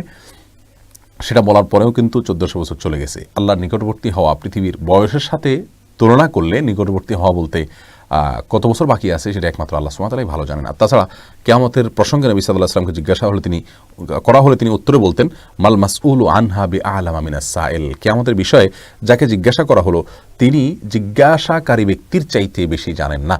অর্থাৎ খামসুন লা ইয়ালামুহুন্না ইল্লাল্লাহ, কোরআনে কারীমে আল্লাহ বলেছেন 5টি বিষয়ের ইলম আল্লাহ তাআলা নিজে সংরক্ষণ করার ভিতরে হলো একটা হলো ইলমুস সাআহ, অর্থাৎ কিয়ামত কখন হবে সেটি আমরা দিনক্ষণ বলতে পারবো না। তবে হ্যাঁ, কিয়ামত নিকটবর্তী বলতে অতি নিকটবর্তী হয়ে গেছে, এতে কোনো সন্দেহ নেই। কারণ কিয়ামতের ছোট ছোট আলামতগুলোর বেশিরভাগই প্রকাশ পেয়েছে, হয়তো সামান্য কিছু বাকি আছে। আর বড় আলামতগুলোর একটা প্রকাশ পায়নি, 10টি আলামত বড়, সেগুলো প্রকাশ পেয়ে গেলে কিয়ামত যে একেবারে সন্নিকটেই বা আমাদের দোরগোড়া চলে আসছে সেটা আমাদের বুঝতে বাকি থাকবে না। এরপরে প্রশ্ন হলো, প্রতিবাদী দেওয়া জানতে চেয়েছেন সাহু সিজদার সঠিক নিয়ম কি বলে উপকৃত হবে। একটু আগে আমরা বলেছি, মেহরবানি করে সেটা আপনি শুনে নেবেন। মামুন খন্দকার আপনি জানতে চেয়েছেন ফরজ সালাতে যেমন জোহর ও আসরের নামাজ আসরের ফরজ নামাজে হুজুর যখন আস্তে সূরা ফাতিহা পড়েন তখন আমরা কি করব। ভাই মামুন খন্দকার, যখন সূরা ফাতিহা আস্তে পড়েন তখন আপনি পড়বেন মনে মনে। এই মতটাকে আমি বেশি অধিক শক্তিশালী মনে করি এবং এই মতটি আব্দুল্লাহ লখনৌ রহমাহুল্লাহ, শামসুল ফরিদ রহমাহুল্লাহ সহ অনেক উলামা ইকরাম ব্যক্ত করেছেন। আমার কাছে এই মতটা বেশি যুক্তিযুক্ত মনে হয়। ইমাম সাহেব যেহেতু আস্তে আস্তে পড়ছেন, আমাদের কোনো ডিউটি তখন নাই, তখন আমরা পড়লে ইনশাআল্লাহ বিদিনিল্লাহ অধিক সেটা সঠিকতার নিকটবর্তী হবে। তবে আপনি যদি অন্যান্য উলামা ইকরামদের ইজতিহাদের উপরে আস্থা রেখে আপনি ইমামের কেরাতকে আপনার জন্য যথেষ্ট মনে করেন, আপনার সালাত হয়ে যাবে। এ বিষয়ে তার সালাত হবে না, হয় নাই, এরকম কোনো কথা বলার দুঃসাহস দেখানো কোনো মুমিনের জন্য উচিত নয়। কোনো আলেমের ইজতিহাদের উপরে কেউ যদি আস্থা রাখেন, ভরসা রাখেন, তার ইনশাআল্লাহ বিদিনিল্লাহ নাজাত হয়ে যাবে, আল্লাহর কাছে তার কোনো পাকড়াও সেজন্য হবে না। হাফেজ এমডি মিজানুর রহমান আপনি জানতে চেয়েছেন শবে মিরাজের রোজা রাখার কোনো বিধান আছে কি না, জানলে উপকৃত হতাম। ভাই হাফেজ মিজানুর রহমান, শবে মেরাজের রোজা বলতে আসলে আলাদা কোনো রোজা নাই, বরং রজব মাসটি সম্মানিত 4 মাসের একটি মাস, যে মাসটি এখন চলছে।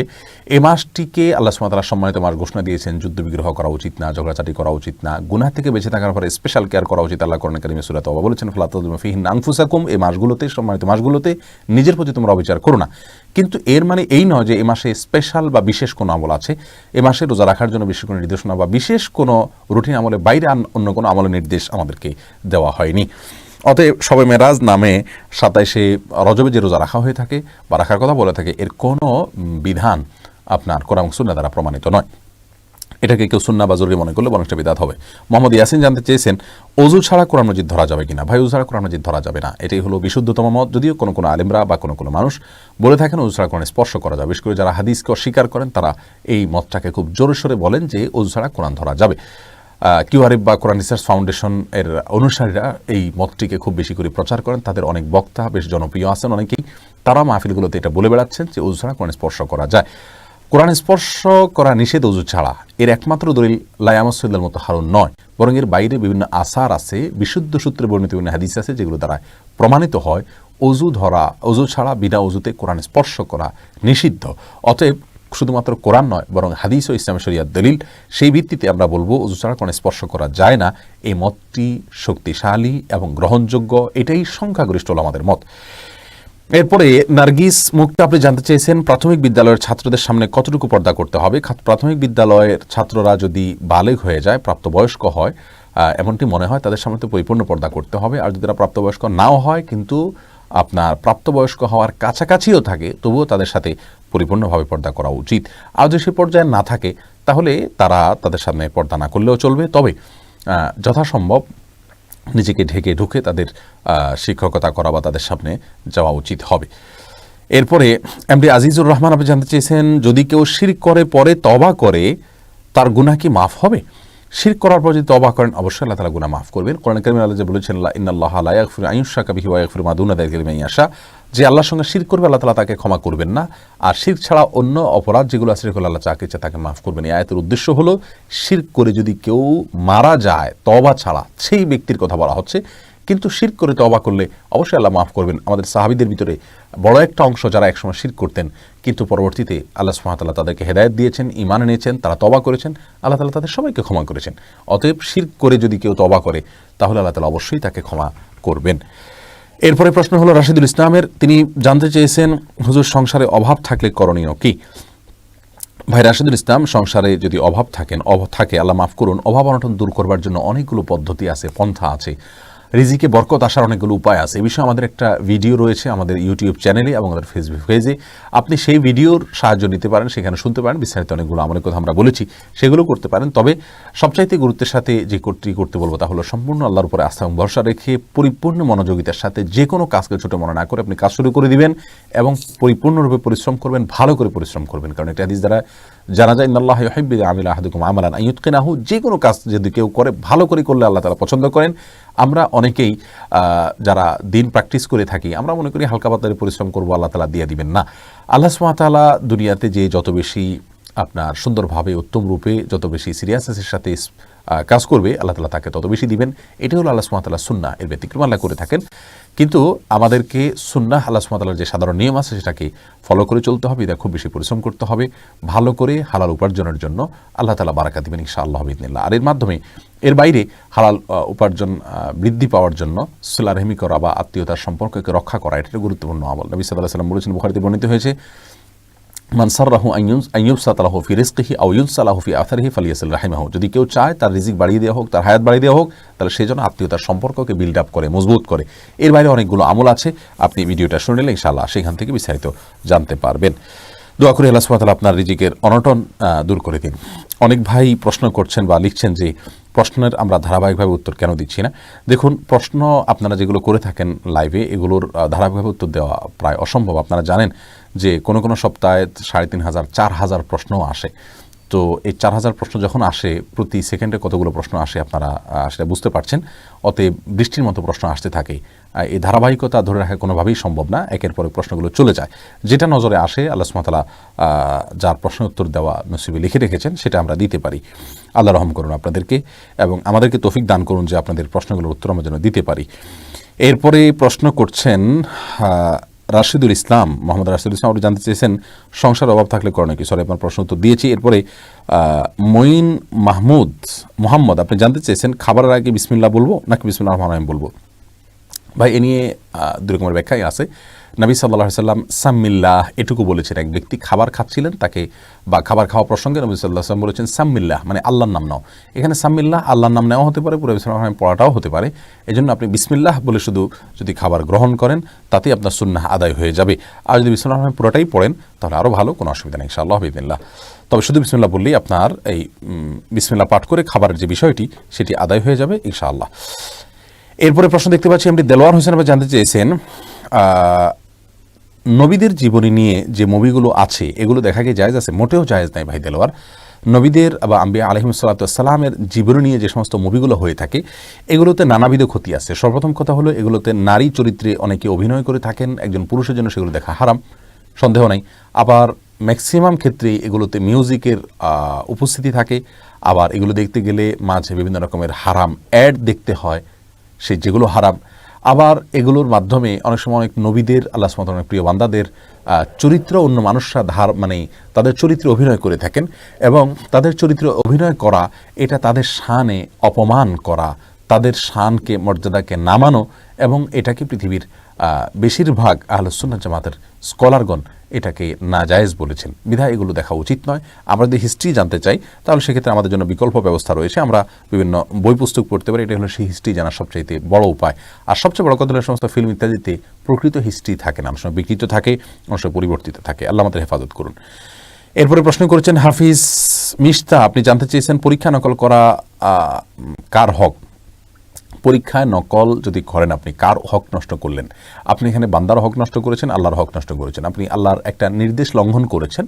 আল্লাহর পক্ষ থেকে রাসূল করিম সাল্লাল্লাহু আলাইহি ওয়াসাল্লাম বলেছেন, মালগাশা ফালাইসা মিন্না, যে ব্যক্তি কাউকে প্রতারণা করে সে আমার উম্মত নয়।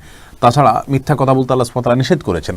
অতএব আপনি এখানে নকল করা মানে হলো চুরি করা, প্রতারণা করা, যেগুলো আল্লাহ তাআলার আদেশ লঙ্ঘন করা, সেই হিসাবে আল্লাহর হক আপনি নষ্ট করেছেন। সেই সাথে আপনি বান্দার হক নষ্ট করেছেন, এই অর্থে যে আপনি যা নন, আপনি নকলের মাধ্যমে সেই জায়গাটা আপনি দখল করেছেন। তাহলে আপনার মতো যোগ্য বা আপনার চেয়ে বেশি যোগ্য মানুষটা আপনি নকল করে পরীক্ষা দেওয়ার কারণে এমনও হতে পারে ওই ব্যক্তির অধিকার চাকরির ক্ষেত্রে আপনি খর্ব করছেন। অতএব এটি অন্যায় এবং ভয়াবহ অন্যায়। আল্লাহ তাআলা আমাদেরকে মাফ করুন। এরপরে যে প্রশ্নটি আমি দেখতে পাচ্ছি সেটা হলো এমডি ফারহান নাদিম, আপনি জানতে চাইছেন আমি দোয়া কুনুত পারি না, আমি বিতির নামাজ কীভাবে পড়বো? দেখুন, দোয়া কুনুত যদি আপনি না পারেন, দোয়া কুনুত বলতে নির্দিষ্ট যে দোয়া আল্লাহুম্মা ইন্না নাস্তাঈনুকা এটা নয়, অন্য যে কোনো দোয়া আপনি ওই জায়গা পড়লে ইনশাআল্লাহ আপনার সালাত আদায় হয়ে যাবে। তবে নবী সাল্লাল্লাহু আলাইহি ওয়াসাল্লাম কুনুত যেগুলো পড়তেন ভিতরে, তার কোনো একটা আপনাকে মুখস্থ করে নেওয়ার চেষ্টা করতে হবে, এবং এটা কয়েকদিনের জন্য আপনি অন্য দোয়া পড়ে সালাত শেষ করতে পারবেন। সরি। এরপরে প্রশ্ন করেছেন আপনি জাহিদুর রহমান, ল্যাপটপে তেলাওয়াত শোনার সময় অন্য কোনো বই পড়া যাবে কিনা? ভাই, এটা তেলাওয়াতের আদবের খেলাফ। আপনি যখন আল্লাহর কালাম শুনবেন তখন পরিপূর্ণ মনোযোগ দিয়ে আল্লাহর কালাম শুনবেন, এটাই হলো কোরআন তেলাওয়াতের আদব। অন্য বই এই সময়টাতে পড়া উচিত নয়। আমরা কারোর কথা শুনতে শুনতে অন্য কোনো কাজ করলে সেটা নিশ্চয়ই কেউ পছন্দ করবেন না। তো আল্লাহ সুবহানাহু ওয়া তাআলার কালাম শুনতে শুনতে অন্য কোনো বই পড়া উচিত নয়। এরপরে প্রশ্ন করেছেন রাজি হোসেন, আপনি জানতে চেয়েছেন মাস্ক পরে সালাত আদায় করা যাবে কিনা। যদি আপনার ভয় হয়, আতঙ্ক গ্রস্ত থাকেন আপনি, আপনার শঙ্কা যদি হয় যে আমি মাস্ক না পরলে এই সময় আমার বিপদ হতে পারে, বা বিপদ যদি এই পর্যায়ে পৌঁছে যায় কোনো সমাজে, ইনশাআল্লাহ মাস্ক পরে সালাত আদায় করলে সালাত হয়ে যাবে। তবে স্বাভাবিক অবস্থায় মাস্ক পরে সালাত আদায় করা নিষিদ্ধ, বরং স্বাভাবিকভাবে মুখ খোলা রেখে সালাত আদায় করতে হবে। মুখ বন্ধ রেখে সালাত আদায় করা মাকরুহ। সালাত হয়ে যাবে ইনশাআল্লাহ। কিন্তু যদি আমাদের এই যে করোনা ভাইরাসের যে পরিস্থিতি চলছে, এরকম কোনো পরিস্থিতিতে শঙ্কার জায়গা থেকে আপনি মাস্ক পরেন, তাহলে ইনশাআল্লাহ বিইذনিল্লাহ আপনার এটাতে কোনো অসুবিধা হবে না। এরপরে মোহাম্মদ আরশাদ, আপনি জানতে চেয়েছেন আমরা দুই ভাই এক বোন, আমার মায়ের কিছু সম্পদ আমরা পেয়েছি, এখন কে কতটুকু ভাগ পাবে? আমার আম্মা এখন বেঁচে আছেন, যদি একটু জানাতেন। ভাই মোহাম্মদ আরশাদ, আপনারা যে দুই ভাই এবং এক বোন আছেন, আপনাদের আর কে কে আছে আমাকে সেটা জানাতে হবে। তাহলে সেক্ষেত্রে আমরা আপনাদেরকে ক্যালকুলেশন করে খুব অল্প সময় বের করতে পারবো যে কে কতটুকু পাবেন। আপনাদের পরিচিত জনের ভিতরে কাছের আত্মীয় স্বজন যা আছে সবাই লিস্ট দিলে কেউ আদৌ পাবে কি না, পাইলে কতটুকু পাবে না পাবে আমরা সেটা বলতে পারবো। শুধুমাত্র এটুকু বললে আপনাকে এই প্রশ্ন উত্তর দেওয়া কঠিন। সাইদ আলামিন রাসুল, আপনি জানতে চেয়েছেন জুমার নামাজ নিষিদ্ধ হলে কি করব? যদি জুমার নামাজ নিষিদ্ধ হয় তাহলে জোহর সালাত আদায় করবেন। আল্লাহর কাছে আপনার কোনো দায় থাকবে না, কোনো গুনাহ হবে না, আপনারা বাসাবাড়িতে জোহর সালাত আদায় করে নেবেন। এমনি কবির জানতে চেয়েছেন সালাতের মধ্যে ভুল হলে সালাত ছেড়ে আবার নতুনভাবে শুরু করার বিধান কি? কি ধরনের ভুল এটা বলতে হবে। ভুল যদি ওয়াজিব তরক করার মতো ভুল হয় তাহলে সালাত ভাঙবেন কেন? আপনাকে নতুন করে সালাত না করে আপনি সেজদা সৌ দিলে আদায় হবে। আল্লাহ তাআলা বলেছেন লা তুবতিলু আমালাকুম, তোমাদের আমলকে তোমরা বাতিল করো না, নষ্ট করো না, বিধায় অযথা সালাত ছেড়ে দিবেন না। আর যদি ভুলটা এরকম হয় যে আপনার কথার কথা ফরজ ছুটে গেল, তাহলে সে ফরজকে পুনরায় করার সুযোগ থাকলে করবেন, না হলে আপনি সালাত ছাড়তে পারেন। এমডি জুনেদ খান, আপনি জানতে চাইছেন সুদ যারা খায় তাদের টাকা মসজিদে লাগানো যাবে কিনা? জেনে শুনে তাদের টাকা মসজিদে লাগানো ঠিক না। আল্লাহ সুবহানাহু ওয়া তাআলা বলেছেন, রাসূল করিম সাল্লাল্লাহু আলাইহি ওয়াসাল্লাম বলেছেন ইন্নাল্লাহা তাইয়্যিব লা ইয়াকবালু ইল্লা তাইয়্যিব, আল্লাহ তাআলা নিজে পবিত্র, তিনি পবিত্র ছাড়া কোনো কিছু গ্রহণ করেন না। বিধায় হারাম কিছু দান করলে আল্লাহ সন্তুষ্টি অর্জন করা যাবে না, সওয়াব পাওয়া যাবে না। এমডি আশরাফুল ইসলাম জানতে চেয়েছেন টি শার্ট পরে নামাজ হবে কিনা? হ্যাঁ, নামাজ হয়ে যাবে, কিন্তু এরকম কোনো টি শার্ট পরে সালাত আদায় করা উচিত নয় যেটা সালাতের গাম্ভীর্যতার সাথে যায় না, অথবা আপনার এই টি শার্ট পরে আপনি কোথাও যান না ভালো কোথাও, এরকম যদি হয় তাহলে আপনার জন্য টি শার্ট পরে সালাত আদায় করা জায়েজ হবে না, অন্যথায় জায়েজ হবে। আল্লাহ তাআলা বলেছেন ইয়া আইয়ুহাল্লাযীনা আমানু খুযু যিনাতাকুম ইনদা কুল্লি মাসজিদ, হে ঈমানদাররা প্রত্যেক সালাতের সময় সুন্দর পোশাক পরিধান করো। অতএব আপনি যে পোশাকটা আপনার কাছে সুন্দর, সম্ভ্রান্ত জায়গায় আপনি যান সাধারণত, বা সাধারণ পোশাক নয়, অপমানজনক পোশাক নয়, বা আপনার শোয়ার পোশাক নয়, বা এটা পরে আপনি কোথাও যেতে চান না, এরকম পোশাক যদি না হয় তাহলে সেক্ষেত্রে আপনার সালাত হয়ে যাবে, টি শার্টেও কোনো অসুবিধা নেই। এরপরে কামিয়াব কাফি, আপনি জানতে চেয়েছেন গুইসাপ খাওয়া কি হালাল? গুইসাপ খাওয়া যেটাকে আপনার হাদিসের ভাষা, নবী সাল্লাল্লাহু আলাইহি ওয়াসাল্লামের ভাষায় যেটাকে কি যেন বলা হয়, এটা জায়েজ আছে অনেক উলামা ইকরামের মতে, তবে আমাদের উলামা ইকরাম এটাকে মাকরুহ বলেন, হারাম কেউই বলেন না। বিভিন্ন হাদিস দ্বারা গুইসাপ খাওয়ার বিষয়টির প্রমাণ পাওয়া যায়। কারো যদি রুচিতে কুলায় ভালো লাগে তিনি খেতে পারেন। জি। এরপরে মোহাম্মদ বিনহাস, রিজিক বৃদ্ধির জন্য কি দোয়া করা যেতে পারে? আমরা একটু আগে কথা বলেছি, আপনি সেটা শুনে নেবেন ইনশাআল্লাহ বিইذনিল্লাহ। এরপরে এম এইচ কবির জানতে চাইছেন সালাতের সময় ভুল হলে সালাত বন্ধ করে, এটার উত্তর মাত্রই দিয়েছি। ওয়াহিদুর রহমান মৃদুল জানতে চেয়েছেন হায়েসকালীন মহিলারা কি কি আমল করতে পারবে? মহিলারা সব আমল করতে পারবে, শুধুমাত্র বাইতুল্লাহর তওয়াফ করবে না, তারা সালাত আদায় করবে না, সিয়াম রাখবে না, স্বামী সহবাস করবে না, এর বাইরে সমস্ত আমল করতে পারবেন। কোরআন তেলাওয়াত করতে পারবেন কিনা এটা মতপার্থক্যপূর্ণ। জমহুর বা বেশিরভাগ উলামা ইকরাম বলেছেন করবেন না, তবে বিন বাজ, ইবনে উসাইমিন রাহিমাহুল্লাহ সহ সৌদি আরবের সমসাময়িক যুগের অনেক বড় স্কলারদের বেশিরভাগই বলেছেন করতে পারবেন। বিষয়টা মতপার্থক্যপূর্ণ, সেজন্য যদি কোরআন তেলাওয়াত তারা শুনেন, রেকর্ডেড তেলাওয়াত, সেটা সবচেয়ে উত্তম, নিরাপদ। আর যদি হাফেজ কোনো মেয়ে হন বা হিফজ ভুলে যাওয়ার কোনো ভয় থাকে, তার জন্য জায়েজ হবে কোরআন তেলাওয়াত করা। তো শুনতে কোনো অসুবিধা নেই ইনশাআল্লাহ বিইذনিল্লাহ। স্পর্শ করতে পারবেন না কোরআন, এই অবস্থায় এ বিষয়ে কারো দ্বিমত নাই। এরপরে নাসরিন আক্তার জানতে সেজদায় দোয়া ইউনুস পড়া যাবে কি না। সেজদায় দোয়া ইউনুস যেহেতু আসলে একটা জিকির বা কোরআন কারীমের আয়াত, আর সেজদায় কোরআন কারীম তেলাওয়াত করতে স্পষ্টভাবে হাদিসে নবী সাল্লাল্লাহু আলাইহি ওয়াসাল্লাম নিষেধ করেছেন, এজন্য এটা আপনি তেলাওয়াত করবেন না। তবে কোনো দোয়ামূলক আয়াত যেখানে আল্লাহর কাছে কিছু প্রার্থনা স্পষ্ট করে বলা আছে, সেগুলো আমরা সেজদায় করতে পারি ইনশাআল্লাহ বিইذনিল্লাহ। বুলবুল আপনি জানতে চেয়েছেন বুখারী শরীফ দাঁড়িয়ে পানি পানের অনুমতি আছে, কিন্তু মুসলিম শরীফে পানি পান করলে বমি করে বের করতে বলা হয়েছে, ভিন্ন হলো কিভাবে? দেখুন, দাঁড়িয়ে পানি পান করা হাদিস দ্বারা এটার জায়েজ বা বৈধতা বিশেষ প্রয়োজনে বা সমস্যা পড়লে এটা জায়েজ হতে পারে, হারাম নয়, এটা বোঝানো হয়েছে। আর মুসলিম শরীফের হাদিস দ্বারা সেটা অপছন্দনীয়, সেটা বোঝানো হয়েছে। দুইটার সাথে কোনো সংঘর্ষ নাই। ওসমান গনি জানতে চেয়েছেন জাকাত খাওয়ার উপযোগী কারা, কাদেরকে জাকাত দেওয়া যাবে? জাকাতের 8টি খাত আছে, এর ভিতরে সবচেয়ে বহুল পরিচিত খাত হলো ফকির মিসকিন, অর্থাৎ যারা অভাবী, তাদের মাসিক যে আয় হয় তাদের একেবারে নিত্য প্রয়োজনীয় যে চাহিদা সেটা তারা মেটাতে পারেন না, কম হয়ে যায়, অথবা কোনো আয় নাই, এই টাইপের মানুষগুলো আপনি জাকাত দিতে পারবেন এবং তাদেরকে স্বাবলম্বী আপনি করে দিতে পারবেন। এরপরে প্রশ্ন দেখতে পাচ্ছি, মোখলেস জানতে চেয়েছেন পুরুষ বিয়ের সময় হাতে মেহেদি, গায়ে হলুদ ব্যবহার করতে পারবে কিনা, এই বিষয়ে আমাদের একটা ভিডিও ক্লিপ আছে আমাদের চ্যানেলে এবং পেজে, আপনারা দেখে নেবেন ইউটিউবে। পুরুষের জন্য মেহেদি ব্যবহারের বিধান, পুরুষ মেহেদি ব্যবহার করবেন না, এটা মেয়েদের জন্য সুন্নাহ। নবী সাল্লাল্লাহু আলাইহি ওয়াসাল্লাম এক মেয়ের মেহেদি না দেখে বলছেন তুমি কেন মেহেদি ব্যবহার করো নি, কিন্তু এই সাজসজ্জা যেটা পুরুষ মেয়েদের জন্য রয়েছে সেটা পুরুষদেরকে সেই বেশভূষা ধারণ করা নিষেধ, কারণ নবী সাল্লাল্লাহু আলাইহি ওয়াসাল্লাম অভিশাপ করেছেন ওই সমস্ত পুরুষদের জন্য যারা মেয়েদের বেশভূষা ধারণ করে। এরপর ওসমান গনি প্রশ্ন করেছেন প্রতিবেশী কোনো হিন্দু গরিবকে জাকাত দেওয়া যাবে কিনা। হিন্দু ব্যক্তিকে জাকাত দেওয়ার বিধানটি আছে না রহিত হয়ে গেছে? অনেক হানাফি উলামা ইকরাম বলেন রহিত হয়ে গেছে। মুআল্লাফাত কুলুব এর বিষয়টি এখন আর নাই। তবে এর বিপরীতে অনেক উলামা ইকরাম বলে থাকেন না, এটি রহিত হয়নি, বরং আমরা এখনও কোনো অমুসলিমদেরকে জাকাত দিতে পারি, এই উদ্দেশ্যে যে জাকাত দিলে যদি তারা ইসলামের প্রতি দুর্বল হবে, ইসলামের প্রতি সদয় হবে, আন্তরিক হবে, তাদের ক্ষতি থেকে বাঁচার জন্য, অথবা তাদেরকে ইসলামের দিকে দাওয়াত দেওয়ার জন্য এটা উসিলা হবে, মাধ্যম হবে, সেই উদ্দেশ্যে আমরা যদি জাকাত দিই তাহলে দিতে পারবো। এরপরে প্রশ্ন করেছেন জেসমিন আরা মৌসুমি, আপনি জানতে চেয়েছেন ইসলামিক দৃষ্টিতে কোনো ব্যাংকে টাকা ডিপোজিট রাখা জায়েজ কিনা, অনেকেরই জানার ইচ্ছা। ইসলামী ব্যাংকে আপনি ইসলামী দৃষ্টিতে কোন ব্যাংকে টাকা ডিপোজিট রাখা, দেখুন কোন ব্যাংকে রাখবেন সেটা আপনার ব্যাপার, তবে যে কোনো ইসলামী ব্যাংকে আপনাকে টাকা রাখতে হবে। সুদ ভিত্তিক যে সমস্ত কনভেনশনাল ব্যাংক আছে সেগুলোতে আপনি টাকা রাখবেন না, কারণ সেখানে রাখা মানে হলো সুদকে সহায়তা করা। আর ইসলামী ব্যাংকগুলো যতই তাদের ভুল ত্রুটি থাকুক না কেন, তারা সুদের বিরুদ্ধে ক্যাম্পেইন করেন, সুদ হারাম এই ধারণাকে তারা সমাজে প্রতিষ্ঠিত করার চেষ্টা করেন, যার কারণে আপনার পয়সা সেখানে দেওয়ার চেষ্টা করতে হবে ইনশাআল্লাহ বিইذনিল্লাহ।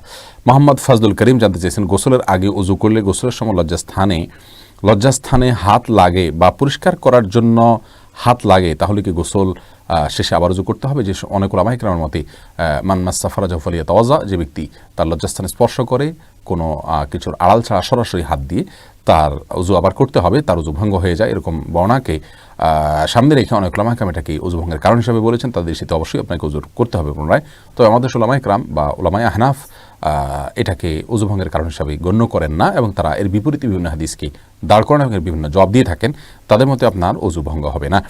হাসিব ইব্রাহিম জানতে চেয়েছেন যদি ছাগল সদকা করার নিয়ত করলাম, এখন কি ক্যাশ টাকা কোনো গরিবকে দান করতে পারবো নাকি ছাগল দিব? আপনি নিয়ত করলে নিয়ত তো পরিবর্তন করা যায়, মান্যত করে থাকেন তাহলে আপনাকে সাদকাই ছাগলই দিতে হবে, ছাগলই জবাই করতে হবে বা ছাগলই দিতে হবে, টাকা নয়। মোহাম্মদ ইসলাম জানতেছেন মাসিক অবস্থায় সূরা মুলক এবং সূরা কাহফ পড়া যাবে কি না। মাসিক অবস্থায় কোরআন তেলাওয়াত নিয়ে একটু আগে আমরা কথা বলেছি, আপনি সেটা শুনে নিন। এরপরে এল শাহেদ আপনি জানতে চেয়েছেন কোন কোন কারণে গোসল ফরজ হয়। গোসল ফরজ হয় মাসিক থেকে পবিত্র হলে, নেফাস থেকে পবিত্র হলে, এবং আপনার কোনোভাবে বীর্যপাত হলে, এবং আপনার স্ত্রী সহবাস করলে। মুখতার আহমেদ কয়রা আপনি জানতে চেয়েছেন সোয়াসে বলে কোনো কিছু নাই, প্রথম ওটটির রোগ কোথা থেকে এসেছে, তারপরেও কেন এত কিছু বলা হচ্ছে? দেখুন, হাদিসে লা আদওয়া ওয়ালা তিয়ারাতে বলা হচ্ছে কোনো ছোঁয়াচে নেই, এটা বলে বোঝানো হয়েছে মূলত যে কোনো রোগের নিজস্ব ক্ষমতা নেই ছোঁয়াচে হওয়ার। কিন্তু রাসূল করিম সাল্লাল্লাহু আলাইহি সাল্লামের বিভিন্ন হাদিস দ্বারা বোঝা যায় যে আল্লাহ সুবহানাহু ওয়া তাআলার ফয়সালা হলে এক রোগ একজন থেকে আরেকজনের মধ্যে যেতে পারে। বিভিন্ন রোগের ভিতরে এই দিকটা রয়েছে, ছোঁয়াচের হওয়ার বিষয়টি প্রমাণিত। এটি নবী সাল্লাল্লাহু আলাইহি সাল্লামের বিভিন্ন হাদিস থেকে জানা যায়। তিনি বলেছেন যে ছোঁয়াচে রোগের রোগী থেকে তুমি পলায়ন করো, যেভাবে বাঘ থেকে পলায়ন করো। এরকম বিভিন্ন হাদিস দ্বারা, অগণিত হাদিস রয়েছে যেগুলো দ্বারা এমনটি বোঝা যায়। হ্যাঁ, যে হাদিসে তিনি বলেছেন যে প্রথম ওটের কোত্থেকে আসলো, আসলে তিনি বোঝাতে চেয়েছেন যে ছোঁয়াচেকে মৌলিকভাবে আপনার একজন মানুষের অসুস্থ হওয়ার জন্য কারণ হিসাবে চিহ্নিত করা বা মনে করা, এটা একজন মুসলমানের ইমানের সঙ্গে যায় না, সে বিষয়টিকে তিনি নিশ্চিত করেছেন। আহমেদ ইকরা আপনি জানতে চেয়েছেন, আমি অবিবাহিত স্বপ্নে সহবাস দেখি এবং এমন স্বপ্ন দেখলে আমার খুব খারাপ লাগে। শুনেছি স্বপ্নে সহবাস দেখলে বিয়ে হয় না। না, এরকম কোনো কথা না, এটা কুসংস্কার। আপনি এরকম যদি কোনো কিছু দেখেন, এটা আপনার গুনাহ হবে না, কারণ এটি আপনার ইচ্ছায় হচ্ছে না। কাজল আপনি জানতে চেয়েছেন, ঋণ থেকে মুক্তি পাবো কিভাবে? আল্লাহ সুবহানাহু ওয়া তাআলার কাছে দোয়া করতে থাকুন, আল্লাহুম্মা ইন্নী আউযু বিকা মিনাল হাম্মি ওয়াল হাযানি। এই দোয়াটি